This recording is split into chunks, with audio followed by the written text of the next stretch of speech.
플렉스라는 말을 들어본 적 있습니까?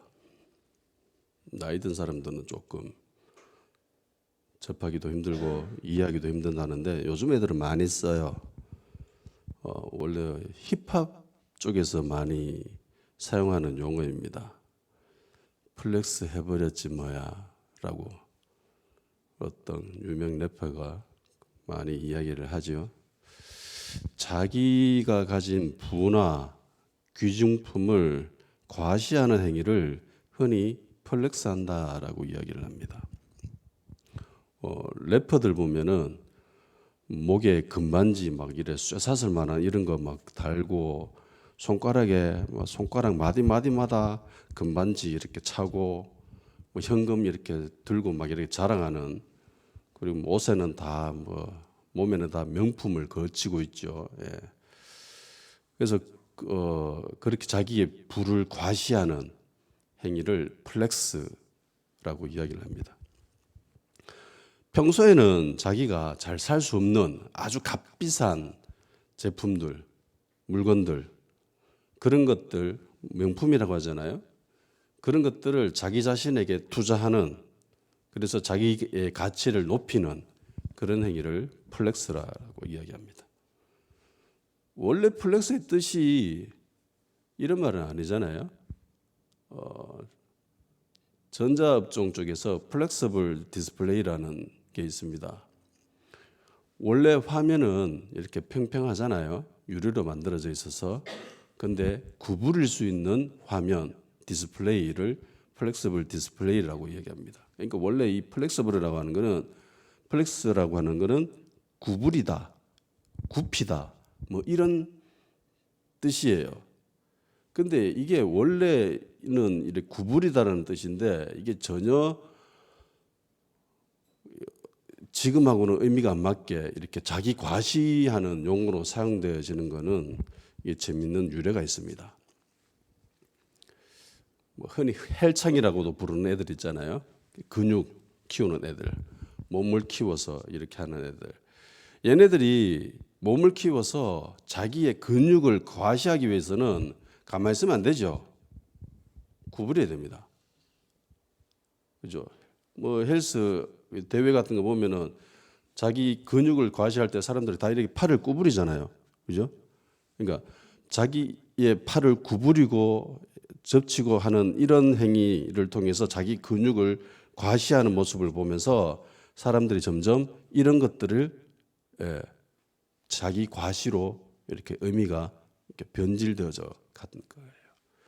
그래서 힙합 쪽에서 이것을 유심히 보고 이제 플렉스를 자기 과시 쪽으로 의미를 만들어 버린 것입니다. 보통 플렉스 하는 사람들의 모습을 보면은 좋은 모습으로는 잘 볼 수 없습니다. 부정적인 이미지가 더 많아요. 젊은 애가 막 온몸에다가 금반지, 금목걸이, 막 이렇게 금사슬 이런 것들을 두르고 명품을 치장하고 막 이렇게 있는 거 보면은 저 같은 이렇게 경제적으로 보수적인 개념을 가지고 있는 사람들은 굉장히 좀 이미지가 안 좋아요. 저도 그냥 저축이나 하지, 저금이나 하지, 뭘 저런 거 사가지고 몸에다가 쳐바르노, 뭐 이런 생각을 가집니다. 원래 전통적인 경제 관념에서 좋고 건전한 쪽은 늘 저축하고 절약하고 검소한 그런 것을 옳은 방향이라고 보고, 반대로 이렇게 플렉스하는 것을 사치하고 과소비하고 이렇게 충동 구매하는 이런 쪽으로 이미지를 떠올리기 때문에 약간 안 좋은 개념으로 많이 사람들이 인식하고 있죠. 그럼에도 불구하고 플렉스하는 사람들의 모습을 보면서 나도 커서 저렇게 돼야지라고 생각하는 사람들이 있다라는 겁니다. 유명 래퍼 도끼라고 하는 애가 미국 흑인 애들이 그렇게 플렉스하는 모습을 보면서 어릴 때 나도 나중에 돈 많이 벌어서 저렇게 해야지라고 생각을 했답니다. 지 생각대로 그렇게 유명하게 돼가지고 돈 많이 벌고 플렉스하는 모습을 TV로 통해서 많이 접할 수 있게 되죠.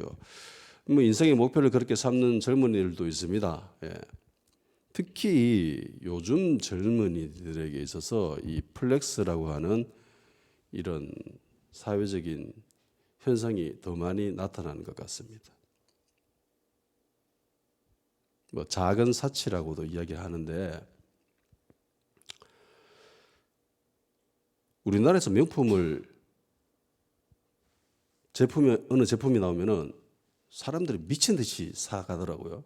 얼마 전에 대구의 모 백화점에서 명품관을 열었어요. 한 제품을 판다고 해가지고 아침부터 사람들이 줄 서가 있더라고.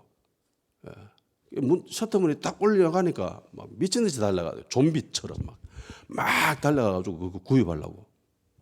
보니까 다 젊은이에요. 20대. 그러니까 예전에는 명품은 진짜 소위 돈 많은 사람들 혹은 나이 많은 사람들이 구입하는 것이었는데 요즘은 그 대상이 전 연령이 된 것 같아요.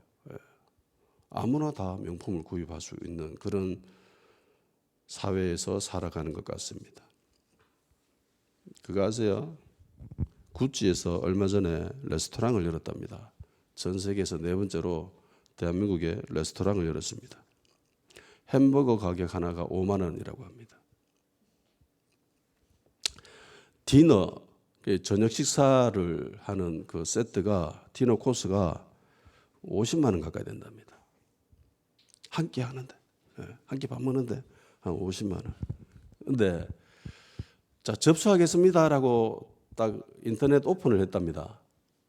20분 만에 한 달치 예약이 끝나버렸대요.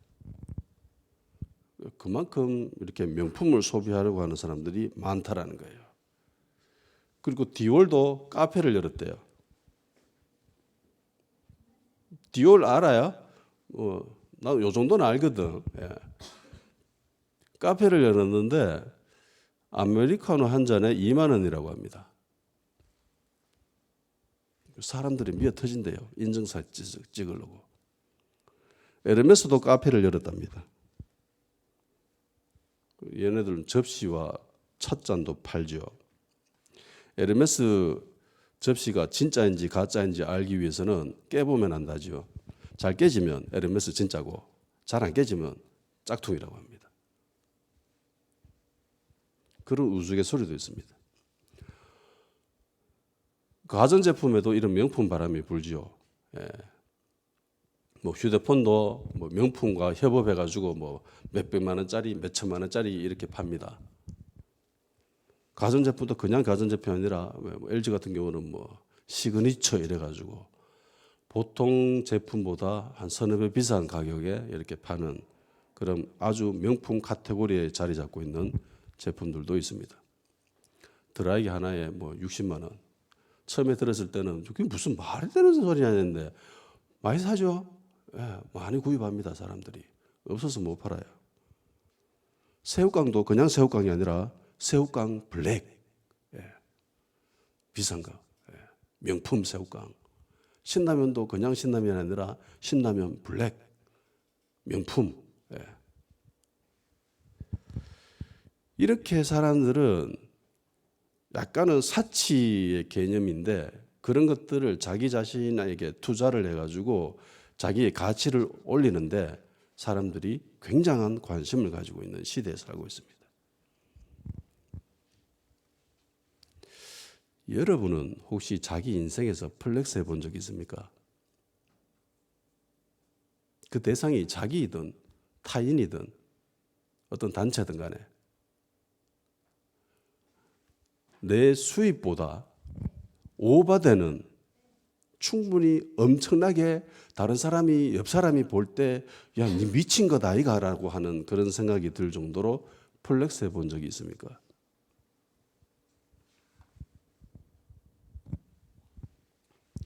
솔직히 저는 초원에서 자라가지고 뭐 요 근래 뭐 맘만 먹으면 얼마든지 먹을 수 있는 이런 뷔페 있잖아요. 교회에 와서 처음 먹어봤습니다.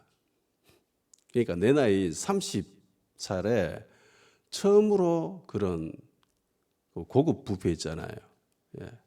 그것도 처음 먹어봤습니다. 예식장 말고. 뭐 요즘은 흔한 일인데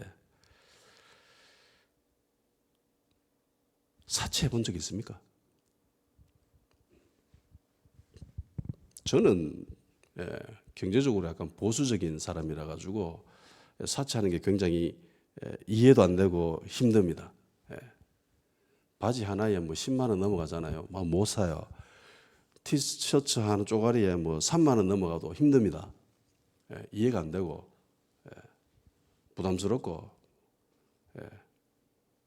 아이들이 하는 거는 가정의 평안을 위해서 그냥 가만히 있는 거죠.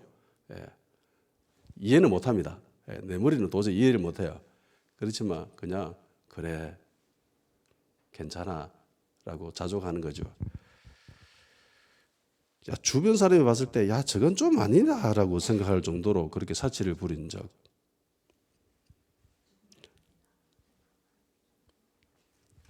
나는 이렇게 곰곰한 생각해 봐서 설교 준비하면서 나 이게 있나 싶어서 한참 생각해 봤는데 내 자신을 위해서 해본 적은 거의 없는 것 같아요. 주변 사람을 위해서도 한 적은 거의 없는 것 같아요. 그러면서 기억난 게 있어요. 그게 첫 번째로 약간 내 수입에 비해서 야, 이거 과소비다라고 할 정도로 엄청난 지출을 한 적이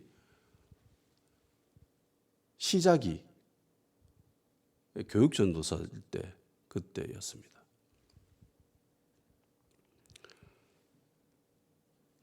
당시 교육전도사 사례비가 한 70만 원 정도 됐나요? 그 정도 받고 있을 때인데 엄청난 지출을 했죠. 당시 이 수입으로는 생활도 힘들었습니다. 애도 태어났고 우유도 먹고 응가도 하는 바람에 기저귀 값도 있어야 되는데 애가 태어가지고 양육을 하려니까 굉장히 많은 지출이 있어야 되는데 이 사례비로는 생활비도 부족했습니다. 마이너스였어요.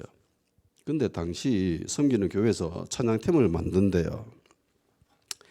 집회를 갔던 담임 목사님이 우리도 찬양팀 제대로 있어야 되겠다 이러면서 했습니다. 그래서 묻더라고. 최전도사야 찬양팀 하려면 뭐가 필요하나? 악기가 없습니다. 악기 구입해야 됩니다. 무슨 악기가 필요한데? 드럼도 있어야 되고요. 건반도 있어야 됩니다. 드럼이 한 200 가까이 했거든요. 근데 교회에서는 못 해준대요. 그래서 담임 목사님이 개인 사비로 드럼을 구입을 하셨습니다. 그 모습을 본 성도들 그 누구도 도와주지 않고 오히려 불만만 제기했습니다. 저거는 돈도 안 내면서 왜 그래 불평을 하는지 나 이해를 못하겠어 지금도. 그래서 그 모습을 보고 제가 약간 열받았어. 그래가 교육전도사가 그때 한 130 정도 했을 거예요. 건반을 사버렸습니다. 우리 가정 형편으로서는 이건 진짜 상상할 수도 없는 금액이었습니다. 그때 월급의 한 2배 가까이 되는 금액을 건반을 사는데 지출을 한 거였잖아요. 수입의 한 2배 정도 되는 금액이었습니다. 아마도 이게 제가 기억하기로는 거의 최초가 아닌가 싶습니다. 그때가. 그 뒤로는 뭐 소소한 지출이 있었지만은 이 정도의 지출을 한 적은 거의 없었던 것 같아요. 근데 오늘 본문에는 내가 했던 것하고는 상상할 수도 없는 금액의 플렉스를 한 여인이 등장합니다. 예수님이 시몬의 집에서 쉬고 있었습니다. 식사를 하고 있었지요. 그때 한 여자가 다가와가지고 순전한 나드라고 하는 향수, 그거 담겨 있는 옥합을 깨뜨려가지고 예수님 머리 위에 부어버렸습니다. 그러니까 예수님은 갑자기 밥 먹다 말고 향수로 뒤집어 쓴 거예요. 식사를 하고 있었기 때문에 음식 냄새가 가득했겠죠. 그 방에. 근데 순전한 나드 얼마나 이게 좋은 향수인지 엄청난 금액이거든요. 이걸 들어부었으니까 음식 냄새는 다 사라지고 향수 냄새로 그 방이 완전 덮여져 버렸습니다. 이 모습을 지켜보고 있던 사람들은 화를 내었습니다. 그러면서 그렇게 말을 하죠. 허비했다, 낭비했다, 헛된 데다가 돈 다 써버렸다. 그렇게 이야기합니다. 4절에 이렇게 이야기되죠. 어떤 사람들이 화를 내어 서로 말하되 어찌하여 이 향유를 허비하는가. 우리는 허비하는가라고 번역이 되어 있습니다. 다른 성경에는 낭비하였다라고도 기록하고 있습니다. 근데 이 원어의 단어를 뜻을 살펴보면은 더 심각한 의미가 포함되어 있습니다. 멸망시켰다, 파괴하였다, 파멸하였다, 소멸하였다.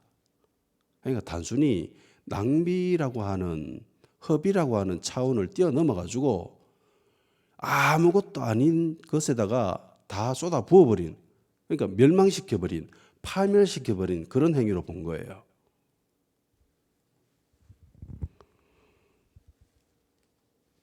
마가복음에는 이 사람들을 어떤 사람들이라고 기록하고 있고요. 그리고 마태복음에서는 제자들이라고 기록하고 있습니다. 그리고 요한복음에는 이 사람이 가룟 유다다라고 기록하고 있습니다. 그러니까 가룟 유다를 중심으로 한 일련의 제자들이 이 여인의 행위를 노골적으로 비판한 거죠.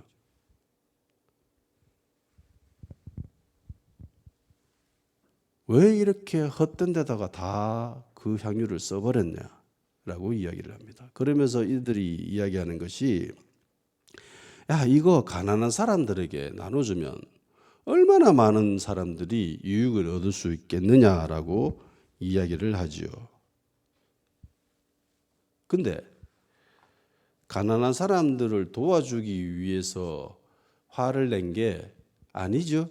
요한복음에는 그 이유를 정확하게 기록하고 있습니다. 4절 6절, 요한복음 12장 4절 6절입니다. 제가 읽어드릴게요. 제자 중 하나라서 예수를 잡아줄 가룟 유다가 말하되 이 향유를 어찌하여 300데나리온에 팔아 가난한 자들에게 주지 아니하였느냐 하니, 이렇게 말하면 가난한 자들을 생각함이 아니요 그는 도둑이라 돈깨를 맞고 거기 넣은 것을 훔쳐감이러라.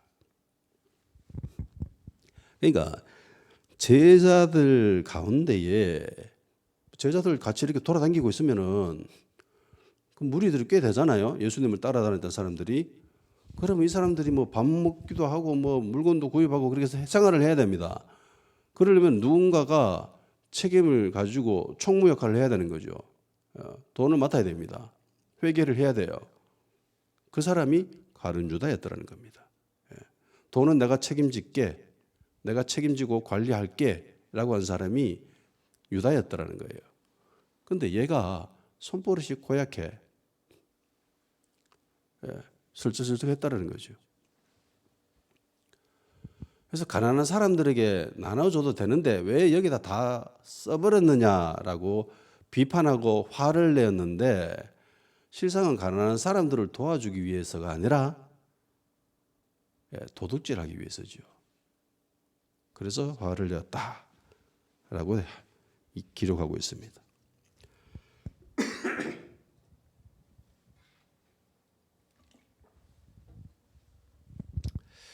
그래서 하나님 나라를 위해서 교회가 혹은 단체가 하나님 일을 하다 보면은 조금 무리가 될 때가 있습니다. 보통 생각했을 때, 야, 이건 좀 무리 아닌가, 뭐 사치 아닌가라고 할 정도의 그런 일을 벌일 때도 있어요.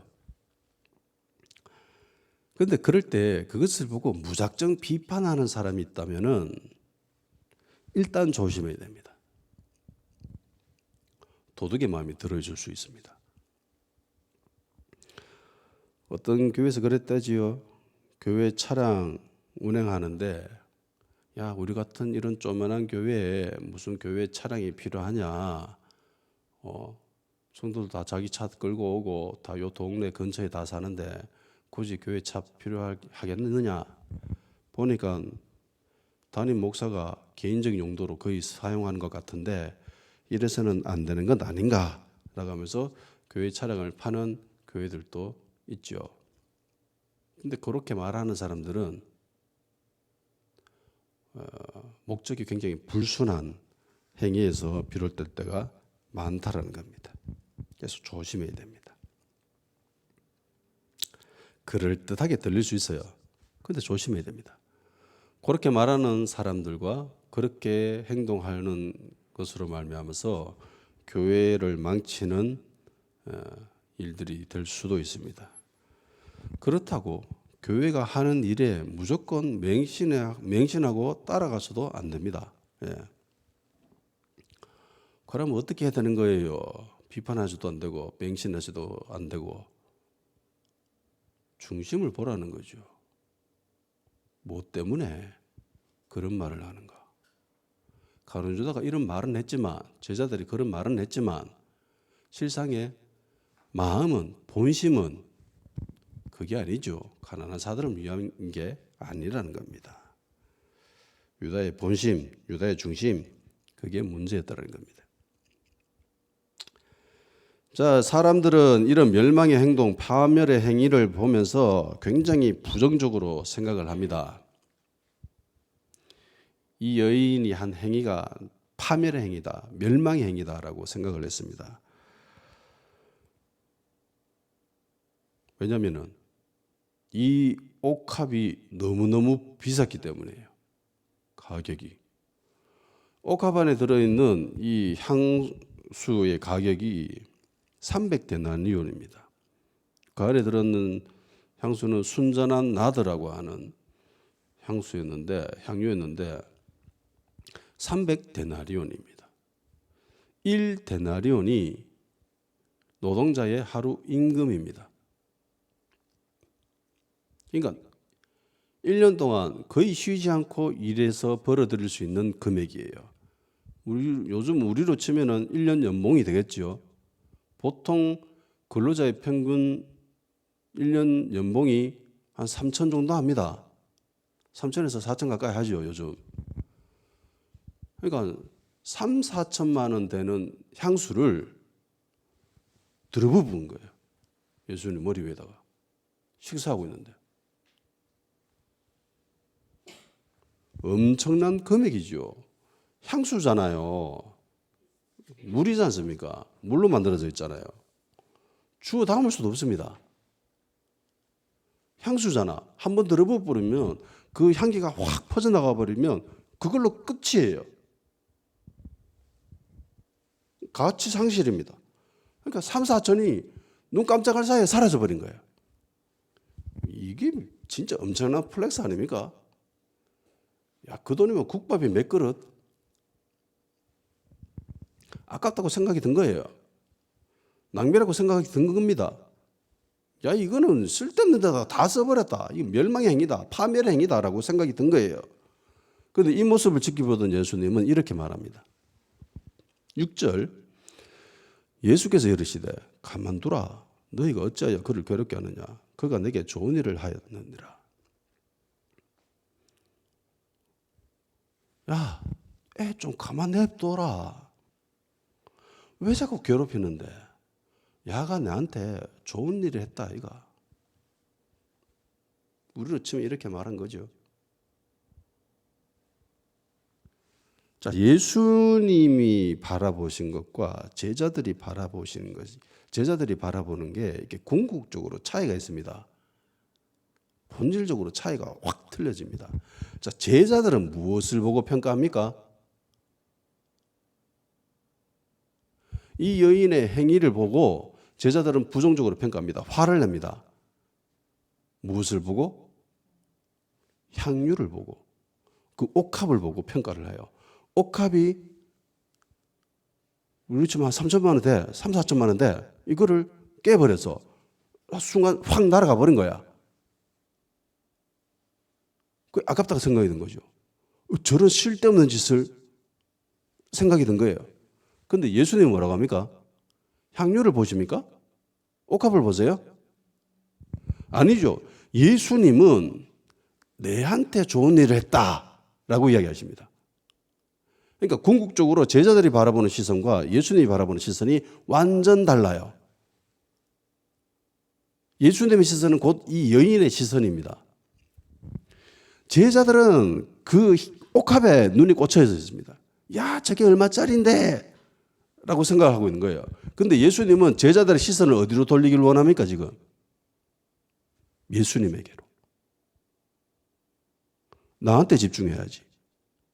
수업 시간에 선생님한테 집중 안 하고 선생님 칠판에 판사하는 거 거기에 집중 안 하고 계속 옆에 딴 사람하고 이야기하고, 예. 다른 애들은 뭐 정신팔레가 있는 애들 있잖아요. 야, 집중. 선생님한테 집중해. 정신팔레가 있는 거야. 그 옥합에.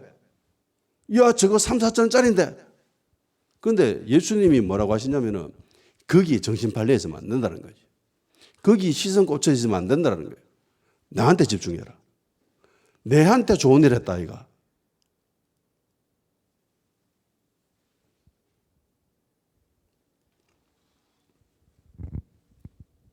그러면서 예수님 하신 말씀이 이 말씀이죠. 7절에서 9절. 가난한 자들은 항상 너희와 함께 있으니 아무 때라도 원하는 대로 도울 수 있거니와 나는 너희와 항상 함께 있지 아니하니라. 그는 힘을 다하여 내 몸에 향유를 부어 내 장례를 미리 준비하였느니라. 내가 진실로 너에게 이르노니 온 천하에 어디서든지 복음이 전파되는 곳에는 이 여자가 행한 일도 말하여 그를 기억하리라 하시니라. 아멘. 야, 너희들 주변에 가난한 자들은 늘 있어. 언제나 있어. 어디든지 있어. 세상 끝날까지 그럴 거예요. 세상 끝날까지. 가난한 사람들은 늘 있습니다. 어디에도 있습니다. 마음만 먹으면 언제든지 도와줄 수 있다는 거예요. 마음만 먹으면. 그런데 나는 언제까지 너희들과 함께 있지 않다라고 이야기했습니다. 이 말씀이 곧 예수님이 돌아가실 것을 말씀하신 거죠. 그러면서 대놓고 얘기하잖아요. 이 여자는 내 장례를 준비했다. 내 장례식을 미리 준비했다. 그러니까 유대 사회는 사람이 죽고 장례식을 할 때에 그 시체에다가 향수를 뿌려요. 시체가 썩으면 냄새 나잖아요. 그 냄새 나는 것을 좀 방지하기 위해서 향유를 뿌려요. 예수님이 그걸 미리 이야기하시는 거예요. 이 여자는 내가 좀 있다가 죽는데 그걸 위해서 미리 나에게 향유를 뿌린 거야. 그러니까 좋은 일을 한 거잖아. 라는 거죠. 제자들은 깨어진 그 부서져 버리고 다 날아가 버린 그 순전한 나드 그 옥합에 정신이 팔려가지고 와 저거 팔면 돈이 얼만데 라고 아까워했는데 예수님은 얘들아 그게 아니라 나야 나를 바라봐야지. 나 좀 있으면 장례식 치러야 되는데 미리 준비한 거야. 좋은 일이잖아 라고 이야기하면서 그만 괴롭혀.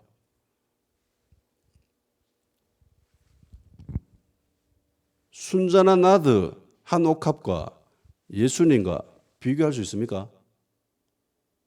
무엇이 더 가치 있어요? 3, 4천만 원과 예수님 교환이 돼요? 야, 내가 4천만 원, 내 1억 줄게. 네 예수 믿지 말고 나랑 같이 이제 주일마다 놀러 다니자. 라고 하면 따라갈 거예요? 난 100억을 줘도 안 해요. 1000억을 줘도 안 하고 1조를 줘도 안 하고 1000조를 줘도 안 합니다. 난 그 짓을 못 해요. 비교 대상이 아니에요. 비교할 수 있는 가치가 아니야. 심지어 우리 그리스도인들은 미쳤지요. 예수님을 위해서 자기 목숨도 버립니다. 그게 진짜 그리스도인이잖아. 그죠? 예수님을 위해서라면 우리의 생명까지도 내어놓을 수 있습니다. 왜냐하면 예수님은 내보다 더 귀중한 분이기 때문에 그래요. 내보다 더 가치 있기 때문입니다. 예수님은 우리의 전부이기 때문이에요. 우리 자신은 별거 아니야. 근데 예수님 안에서 우리는 가치가 엄청 상승해요.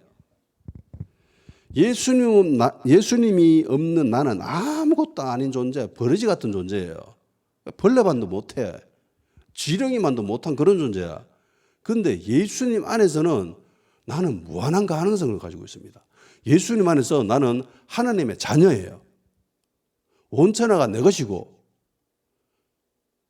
영생을 우리에게 주신, 그러니까 예수님 안에서는 우리는 정말 가치가 무궁무진합니다. 진짜 엄청나요. 이것을 깨달은 자들이 바로 그리스도인들입니다. 예수님을 위해서라면 얼마든지 플렉스할 수 있는 존재가 바로 그리스도인들이라는 거예요. 예수님한테 드리는 거 아까워하지 않고 아낌없이 내드릴 수 있는 그런 사람이 바로 그리스도인입니다. 그것이 아깝다, 주저하고 멈칫거린다, 그러면 진지하게 한번 생각해 봐야 되는 겁니다. 내가 진짜 그리스도인인가?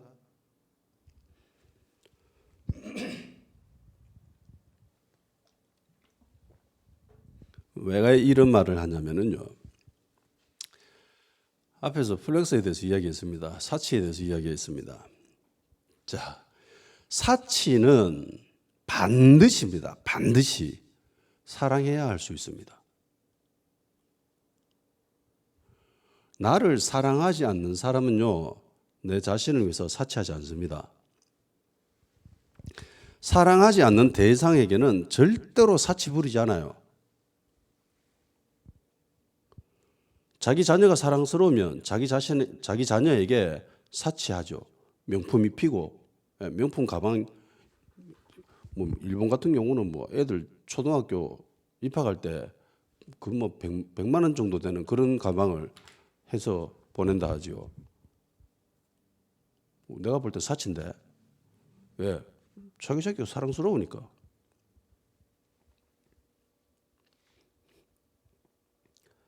사랑스러우면요, 플렉스합니다. 자기 애인이 사랑스러우면 자기 애인에게 명품 백 사주는 거, 뭐 명품 뭐 사주는 거, 뭐 아까워하지 않고 뭐 사주죠. 그러니까 사치라고 하는 것은 반드시 사랑해야 할 수 있습니다.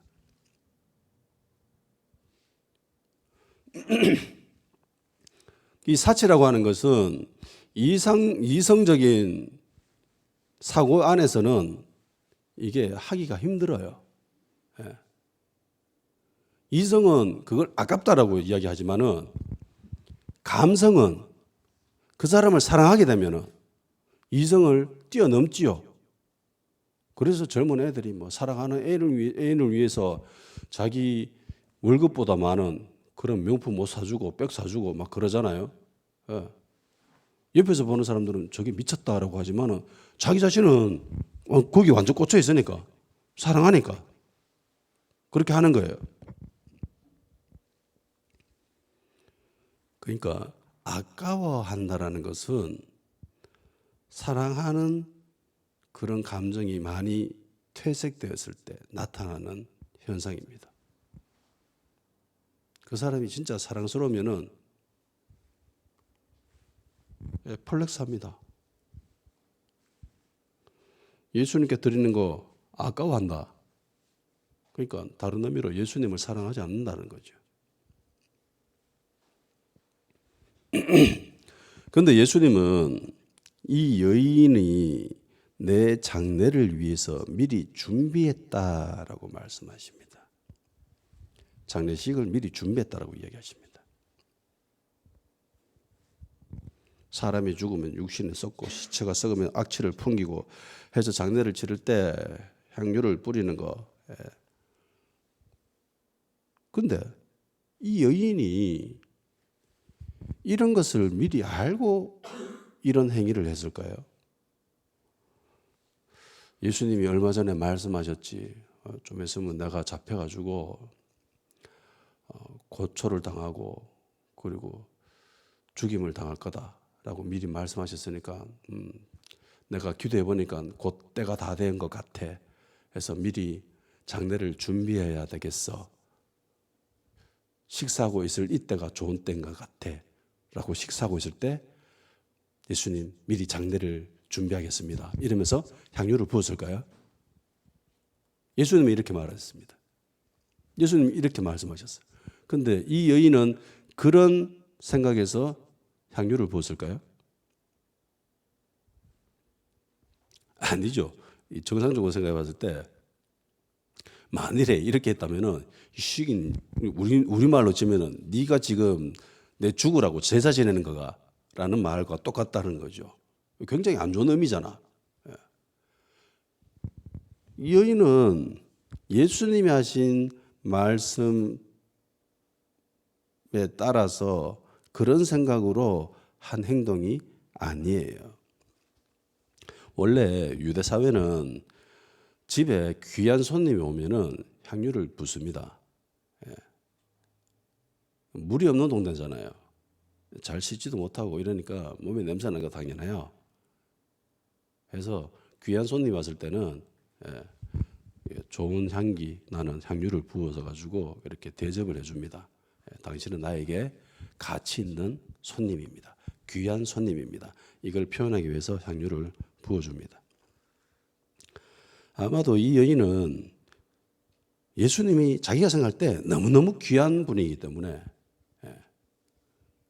그래서 이런 행동을 한 것 같습니다. 향유는 붓고 싶은데 웬만한 것으로는 성이 안 차요. 좀 좋은 거 하고 싶다. 더 좋은 거 하고 싶다. 자기가 가지고 있는 모든 재산을 동원해 가지고 이 정도는 해야 내가 성이 찬다. 그래 가지고 1년치 연봉 어마어마한 금액이죠. 이거를 예수님께 부었습니다. 옥합을 깨뜨렸습니다. 그러니까 결국 이 여인이 순잔한 나드 같은 이 옥합을 깨뜨린 행위는 무엇에서 비롯된 거냐면은 예수님을 향한 사랑 때문입니다. 사랑하지 않으면은 사치 부리지 않거든요. 예수님이 오셨어요. 적당한 거 부어도 됩니다. 근데 굳이 이렇게 엄청난 사치를 한 거는 예수님을 너무너무나 사랑했기 때문입니다. 그래서 이렇게 한 거예요. 이 여인에게 있어서 300데나리온 이것도 엄청난 금액일 겁니다. 그런데 예수님과 비교해 보니까 이거는 아무것도 아닌 거죠. 그래서 이 정도는 할 수 있다. 예수님한테라면은 이 정도는 충분히 할 수 있지. 설령 내가 이거 다 들어보가지고 내가 1년 동안 먹을 거 없어가지고 쫄쫄 굶는다 하더라도 이 정도는 할 수 있지.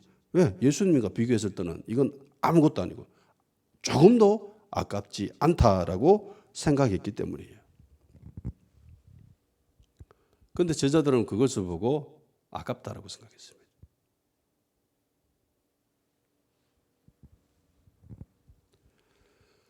가난한 이웃을 돕는 것보다 더 우선시 되어야 되는 것이 예수님을 위한 것이어야 됩니다. 아멘. 일부 교회에서는 예수님보다 이웃을 돕는 것에 더 정신이 팔려 있는 교회들도 간혹 있습니다. 우리나라에서는 좀 보기 힘들지만 전 남해 쪽에는 많거든요. 주님께서도 말씀하셨잖아요. 예수님이 이렇게 말씀하셨어요. 하나님을 네 목숨보다 더 사랑하는 것이 첫 번째고, 그리고 그거 채워지면 내 이웃을 네 몸처럼 사랑해라. 아멘? 이게 율법의 핵심이라는 겁니다. 성경의 핵심이라는 거예요. 순서가 바뀌면 안 돼요. 절대로 순서가 바뀌면 안 되는 거예요. 여인은 예수님을 사랑했기 때문에 전혀 아깝지 않고 사치한 겁니다. 플렉스한 겁니다. 복음에는 이런 힘이 있습니다. 하나님 나라에는 이런 플렉스하는 믿음의 사람들로 넘쳐납니다. 예수님도 말씀하셨습니다. 하나님 나라는 밭에 감추어진 보물과 같다. 그 보물 발견한 사람이 어떻게 해요? 집에 가가 자기 있는 재산 다 처분해가 그 돈으로 그 밭을 사버리지요. 그죠? 근데 그 보물을 발견한 사람이 아닌 다른 사람, 옆에 있는 사람, 가족들, 친구들이 볼 때 이 사람은 어떤 사람으로 보입니까? 미친 사람이죠. 사치하는 사람입니다. 엄청난 과소비하는 사람. 말도 안 되는 데다가 돈을 다 허비한 사람, 낭비한 사람, 멸망시킨 사람, 파멸시킨 사람이에요. 그죠? 근데 그 사람은 발견을 한 거예요. 밭에 감추인 보물을. 좋은 진주 구하는 장사와도 같답니다. 좋은 진주 구한 장사가 좋은 진주 발견했을 때 또 어떻게 합니까? 가지고 있는 다른 진주 다 팔아버리고 그 좋은 진주 한 개 구입해야죠. 진주의 가치를 모르는 사람이라면 장사꾼이기 때문에 무엇이 진짜 좋은 진주인지 나쁜 진주인지 이거 알아요. 그런데 진주의 가치를 모르는 사람이라면 이 사람이 한 행위를 보고 어떻게 생각할까요? 미쳤다. 돌았다. 뭐 저런 데다가 돈을 다 쓰노? 라고 생각하겠죠. 그러니까 이 여인은 가치를 발견한 거예요. 복음을 발견한 겁니다. 그래서 자기가 가지고 있는 거의 뭐 전 재산이라고 할 수 있겠죠. 이 당시에 뭐 돈 가지고 사람들이 얼마나 많겠어요. 부자인 사람이 얼마나 있겠습니까? 그런데 이것을 예수님한테다가 다 들어부어 버린 겁니다. 세속적인 가치관을 가지고 있던 사람들, 예수님을 사랑하는 것보다는 열정과 뭐 비전과 막 열망 이런 데 꽂혀 있는 사람들은 야, 그 뭐 그런 데다가 돈 다 써버리는데 그 돈이면 우리가 사업을 얼마나 잘할 수 있고 사역을 얼마나 멋지게 펼칠 수 있는데 니 왜 이런 데다가 다 돈을 다 허비했느냐, 낭비했느냐, 다 멸망시켜버렸다 라고 이야기를 합니다. 그 제자들이. 가룟 유다뿐만이 아니에요. 꽤 많은 제자들이 여기에 동조했다는 겁니다.